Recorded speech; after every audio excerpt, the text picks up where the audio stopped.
எனக்காக புலம்பி அழுதுருப்பான், முட்டி மோதிருப்பான். என் பையன் அன்பு உணரல. நீயே வரலாலும் அப்பா தேடி வராரு. ஒன் சொல்யூஷனுக்கு போஸ்டர் போடு. அந்த போஸ்டர் போடுங்க.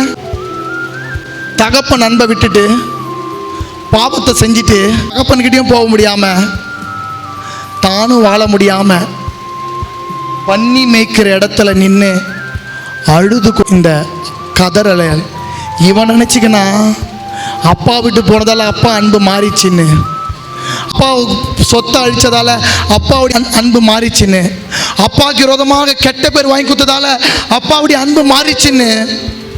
ஆனா இவனுக்கு தெரியல, இவனை விட இவர் கதறி கொண்டிருக்கிறார். இவரை விட இவர் கதறி கொண்டிருக்கிறார். அவனுக்கு தெரியல.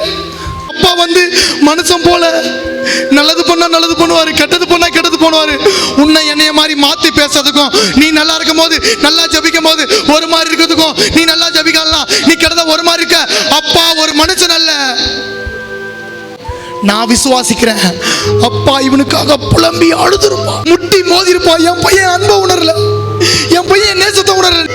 என்னைக்கு புத்தி தெளிந்ததோ, நான் பாவம் செஞ்சிருக்கேன் தான், நான் தப்பு பண்ணிருக்கேன் தான், நான் பொல்லாதவன் தான், என்னைக்கு அப்பா கிட்ட போகணும்னு விசுவாசிச்சானோ மனமாற்றம் வந்துச்சு. விசுவாசிக்கிறவனுக்குள்ள மனமாற்றம் வருங்க. நான் தகப்பன் வீட்டுக்கு போவேன்.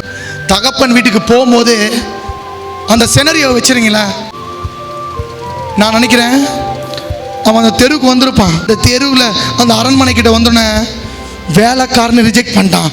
மூஞ்சும் சரியில்லை, மனசும் சரியில்லை. சர்வன் சொல்லிட்டான், வெளியே போடா, திட்டிருக்கலாம்.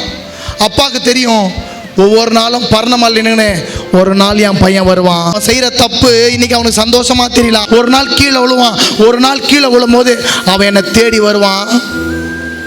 தேடி வரும்போது ஓடி போய் கட்டி பிடித்து முத்தம் செய்து நான் உனக்காக பரிதபிக்கிறேன்னு சொன்ன நல்ல ஆண்டவர் இன்னைக்கு கூட பேசி கொண்டிருக்கிறான்.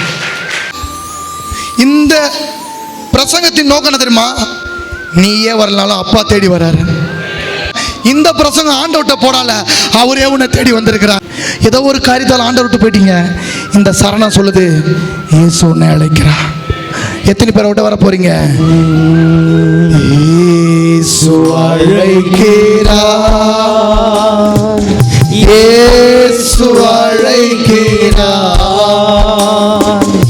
அவரை உன்னை தம் கரங்கள் நீட்டி இயேசு அழைக்கிறார்.